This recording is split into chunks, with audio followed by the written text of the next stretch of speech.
Pakistan UNSC में मुखिया बन गया है। आप सोच रहे हैं यूएनएससी क्या होता है? United nation security council. कोई भी रोक नहीं पाया पाकिस्तान को वहां पर मुखिया बनने से। भारत के लिए एक बुरी खबर है। नमस्ते, मेरा नाम रिमझिम जेठानी है और आप न्यूज़ 24 देख रहे हैं। और अब मैं आपको एक ऐसी बात बताने वाली हूं जो कि एक आयरनी है। कैसे है? पाकिस्तान अब यूएन का counter terror panel vice chair करने वाला है, यानी मुखिया बन गया है, उपाध्यक्ष बन गया है उस पैनल का। यूनाइटेड नेशंस आप सबको पता है, यूनाइटेड नेशंस एक पैनल है उसका, काउंटर टेरर पैनल, जहां पर आतंकवाद के खिलाफ बात होती है, आतंकवाद के खिलाफ एक्शन लिए जाते हैं। और वहीं पे पाकिस्तान को उसका मुखिया बना दिया है। हेड सैंक्शंस बॉडी, यानी जो सबसे ज्यादा आतंकवाद फैलाता है उसी को ही आपने मुखिया बना दिया है। A scorching irony unfolds in New York. Pakistan often labeled the global exporter of terror, जो कि पाकिस्तान ग्लोबल एक्सपोर्टर है टेरर का, वो अब यूएन सिक्योरिटी काउंसिल की तालिबान सेक्शन कमेटी को एक तो हेड करेगा और एक दूसरी कमेटी है vice chair of counter terrorism committee, उसको वो वाइस चेयर करेगा, यानी उपाध्यक्ष बन गया है। तो देखिए ये जब से, अब आप सोचिए कि अगर यूएन में, यूनाइटेड नेशंस में पाकिस्तान को मुखिया बनाया गया है तो ये अमेरिका के प्रभाव के बिना, अमेरिका के कंट्रोल के बिना हो सकता है।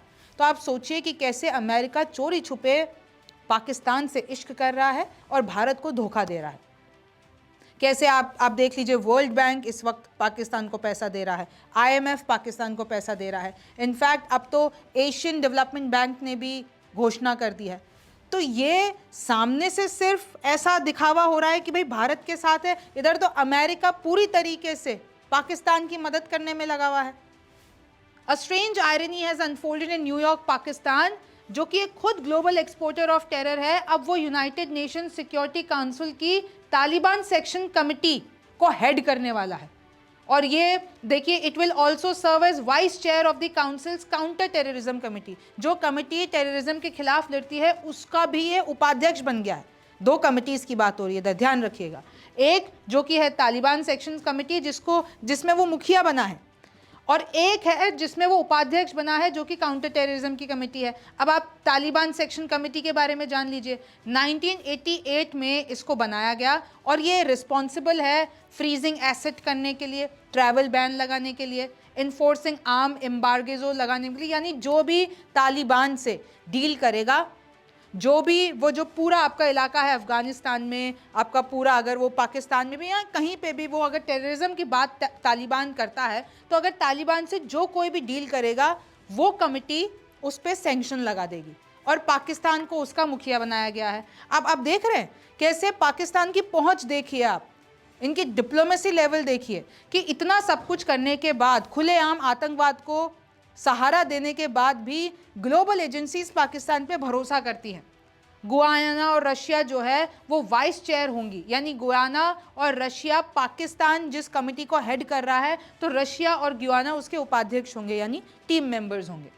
Pakistan to vice chair counter terror committee, और ये जो अल्जीरिया के साथ 1373 काउंटर टेररिज्म कमेटी है जिसमें फ्रांस, पाकिस्तान, रशिया भी वाइस चेयर्स हैं। According to the official UN list, Denmark will lead the 1267 ISIL Al-Qaeda Sanction Committee. Denmark को मुखिया बनाया गया है और उपाध्यक्ष बनाया गया है रशिया और सिएरा को। अब आप देख लीजिए, पाकिस्तान तो एक नॉन परमानेंट मेंबर है यूएनएससी का, a non permanent member of a 15 nation UN security council. जो यूएन सिक्योरिटी, यूएनएससी की हम बात कर रहे हैं, उसमें ये नॉन परमानेंट मेंबर है। और किस तरीके से देखिए इसको एक बड़ी उपाधि मिली है। तो फिर तो लोग तो यही कहेंगे कि भाई इसने तो ये जो भी, चाहे आप पहलगाम ले लीजिए, चाहे आप भारत के साथ संघर्ष ले लीजिए, तो ये तो एक तरीके से अवार्ड हो गया कि यूएनएससी में, जहाँ पे जो पूरे देश, इट्स एन इंटरनेशनल बॉडी, और वहाँ पे इसको ये उपाधि मिल रही है। India previously chair the UN security councils, और भारत भी, जिस कमेटी को इस वक्त पाकिस्तान जिसका मुखिया बना है, उस कमेटी को भारत ने भी चेयर किया है एक वक्त पे, जो कि है 2022 ड्यूरिंग इट्स 2021 और 22 टर्म, नॉन परमानेंट मेंबर की तरफ से। तो 2022 में जिस कमेटी को भारत ने लीड किया था, आज उसको पाकिस्तान लीड कर रहा है। मतलब भारत ने बहुत रोकने की कोशिश की कि आईएमएफ की फंडिंग नहीं मिले पाकिस्तान को, बहुत रोकने की कोशिश की वर्ल्ड बैंक की नहीं मिले, बहुत रोकने की कोशिश की कि एडीबी यानी एशियन डेवलपमेंट बैंक के भी नहीं मिले, लेकिन बावजूद भारत के प्रयासों के पाकिस्तान को वो पैसा पहुंचाया गया और पाकिस्तान को इस तरह की उपाधि दी जा रही है। India has repeatedly highlighted that Pakistan harbours the highest number of UN designated terrorist. और ये वही यूएन है जो आतंकवाद पे बात करता है। ये वही यूएन है जिसको पता है कि पाकिस्तान की तरफ से, भाई यूएन ने जिन टेररिस्ट को लिटरली उन पे छाप रखा है ना कि यूएन की तरफ से टेररिस्ट हैं, उनमें से कईयों का लिंक पाकिस्तान से निकला है। लेकिन फिर भी यूएन का भरोसा देखिए पाकिस्तान पे। सबको पता है ओसामा बिन लादेन कहाँ छुपा हुआ था, सबको पता है पाकिस्तान के अबोटाबाद में छुपा हुआ था और कैसे यूएस नेवी सील ऑपरेशन में मारा गया था, फिर भी दुनिया को पता नहीं, दिखता ही नहीं है। ये जो सिक्योरिटी काउंसिल है इसमें 5 परमानेंट मेंबर है, चाइना, फ्रांस, रशिया, यूके और यूएस। चलिए चीन तो पाकिस्तान का दोस्त है, पर आप फ्रांस आ जाइए, रशिया आ जाइए, यूके आ जाइए, यूएस आ जाइए, किसी को भी आपत्ति नहीं हुई पाकिस्तान को आतंकवाद रोकने के लिए कमेटी का मुखिया बनाने के लिए, जबकि आतंकवाद की जड़ ही पाकिस्तान है। फ्रांस, रशिया, यूके, यूएस को तो मतलब भाई इन्वॉल्वमेंट है यूएस का, आप समझ लीजिए अगर प्रभाव है, कंट्रोल है, तो यूएस पाकिस्तान की मदद कर रहा है। अच्छा, पाकिस्तान के साथ कुछ और नॉन परमानेंट मेंबर्स हैं जैसे कि Algeria, Denmark, Greece, Guyana, Panama, South Korea, Sierra Leone, Slovenia और सोमालिया, ये सब नॉन परमानेंट मेंबर हैं। अब आप देखिए कि पाकिस्तान के अखबारों में क्या छपा है कि वहाँ की सरकार एक ऐसा प्लान बना रही है कि भाई पानी को स्टोर कैसे किया जाए। और कल ही मैंने आपको बताया था कि कैसे पाकिस्तान में लार्जेस्ट जेल ब्रेक हुआ था, भूकंप आया, जेल की दीवार फट गई और जितने भी कैदी थे वो सब भाग गए, 200-300। फिर उसके बाद 130 अभी भी बाहर ही है, बाकियों को तो लाया गया था। फिर द इंटरनेशनल न्यूज़ ने छापा है, जो कि पाकिस्तान का अखबार है, security forces gun down 14 Indian back terrorist इन नॉर्थ वजीरिस्तान। ISPR कह रहा है, यानी कि कैसे ये लोग बताते हैं कि हमारे इधर कुछ ऐसे टेररिस्ट हैं जिनको इंडिया बैक करता है, और ये नॉर्मली बलूचिस्तान की जो लड़ाके हैं उनको ये लोग कहते हैं, और जो लोग सिंधु देश की मांग कर रहे हैं, तो ये लोग ये अपने अखबारों में छापते हैं कि भाई 40 इंडियन बैक टेररिस्ट को हमने मारा है। यानी भारत पाकिस्तान में आतंकवाद फैला रहा है, ये पाकिस्तान बोलता है। अब आप सोचिए, ये तो हमारी बात है ना भाई, सबको पता है दुनिया में कि कौन आतंकवाद फैला रहा है, लेकिन पाकिस्तान ये कहता है कि भाई हमारे मुल्क में इंडिया टेररिस्ट फैलाता है। फिर द न्यूज़ इंटरनेशनल का देख लीजिए, budget talks with IMF successful. PM Shehbaz Sharif कह रहे हैं कि बजट टॉक्स हो गई IMF के पास साथ, यानी IMF खुश है हमसे, वर्ल्ड बैंक खुश है, हमारे पास पैसा आता रहेगा, हम मालामाल होते रहेंगे, हमारे पास रिसोर्सेज की कोई कमी नहीं है। इस तरीके से आप देख सकते हैं। और मोदी इस पुअर कॉपी ऑफ नेतन्याहू, ये बिलावल भुट्टो कहते हैं, ये जो अभी डेलीगेशन लेके गए हैं बाहर विदेश में, वो ये कहते हैं कि मोदी जो है वो पुअर कॉपी है नेतन्याहू की। नेतन्याहू आपको पता है ना, इजराइल के मुखिया।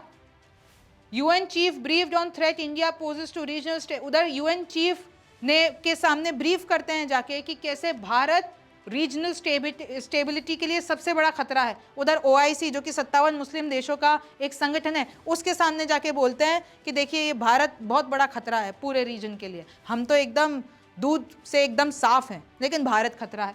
बिलावल प्रपोजेज ISI रॉ tie up to fight terror. इधर बिलावल जाके कहते हैं कि आप ऐसा काम करो, ISI और रॉ को का टाई अप करवा दो और हम दोनों मिलके टेरर फाइट करेंगे।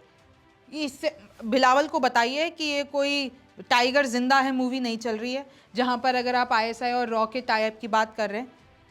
टेरर का जो जन्म लेता है वो आपके मुल्क से ही लेता है, और आप कह रहे हैं कि आप टेरर जो है उससे आप फाइट करेंगे, मतलब आप अपने ही देश में जो आतंकवादी हैं उनसे पहले फाइट कीजिए। ये जो आपकी सरकार बनवा रही है, लश्कर तैयबा और जैश ए मोहम्मद के वापस से हेडक्वार्टर्स बनाई जा रहे हैं, उस पर काम कीजिए कि आपकी सरकार आतंकवादियों को फंड देती है, उनको मदद करती है, उस पर काम कीजिए। ADB snubs India to approve Pakistan loan. ये इनके अखबारों में छपा है कि ADB ने इंडिया की नहीं मानी, यानी एशियन डेवलपमेंट बैंक ने, और पाकिस्तान का लोन अप्रूव कर दिया, और उस लोन की कीमत है $800 मिलियन, और ये अप्रूव हो गया है, यानी भारत नहीं रोक पाया। इधर विपक्ष ने भी सवाल उठाए हैं भाई भारत के ऊपर, भारतीय सरकार के ऊपर। विपक्ष कह रहा है कि हम लोग कर ही नहीं पा रहे हैं कुछ। लेकिन मैं आपको बता दूं कि ये वेस्टर्न एजेंडा है जो पाकिस्तान के साथ है, जो ये लोग फैलाने की कोशिश कर रहे हैं, आपको उसमें नहीं आना है। सच आपको भी पता है, ये लोग एक प्रोपेगेंडा फैलाने की कोशिश कर रहे हैं भारत के खिलाफ। अच्छा, एक और खबर आती है कि कराची में न जाने कितने अभी तक माइल्ड अर्थक्वेक आ गए हैं। और कराची आपको पता है वो इलाका है, अगर उसके आसपास की मैं लोकेलिटी की बात कर लेती हूँ तो परमाणु के लिहाज से बहुत ही संजीदा इलाका है। कुछ लोगों ने तो ये भी खबरें उड़ा दी हैं कि भाई वहाँ पर बार बार अर्थक्वेक आ रहा है तो रेडिएशन हो गया होगा। पहले भी रेडिएशन की बातें हुई थी, लेकिन इस पर कोई ऑफिशियल जानकारी नहीं है। लेकिन बार बार क्यों ट्रेमर्स आ रहे हैं, कहीं ऐसा तो नहीं ये लोग न्यूक्लियर टेस्ट कर रहे हो और बार बार उससे धरती हिल रही हो। बट अगेन जो वो न्यूक्लियर जो आप टेस्ट करते हो उसकी वजह से जो कंपन आती है वो अलग होती है, और अर्थक्वेक की वजह से जो आती है वो कंपन अलग होती है। So you can't mix them too. Anyway, तो आप देख रहे हैं कि कैसे पाकिस्तान के अखबार, कैसे इनके नेता, कैसे इनके लिए जो विदेशी एजेंसियों से मदद आ रही है, कैसे बैक डोर से इनको मदद पहुंचाई जाती है पाकिस्तान को। और फिर ये लोग कहते हैं, सबसे बड़ी बात यूएस कहता है कि भारत उन्होंने एक लाइन बोली that India is rubbing US in a wrong way and now what you are doing. US क्या कर रहा है? आपको इसके बारे में क्या लगता है मुझे कमेंट सेक्शन में ज़रूर बताइए। आप न्यूज़ 24 देख रहे थे, मेरा नाम रिमझिम जेठानी है। आपसे फिर मुलाकात होगी। नमस्कार, मैं हूं मानक गुप्ता। अगर आपको हमारा ये वीडियो पसंद आया हो तो इसे लाइक और शेयर जरूर करें, और हाँ, हमें सब्सक्राइब और फॉलो करना ना भूलें ताकि आप देश और दुनिया की कोई खबर मिस ना करें। तो जुड़े रहिए हमारे साथ और देखते रहिए न्यूज़ 24।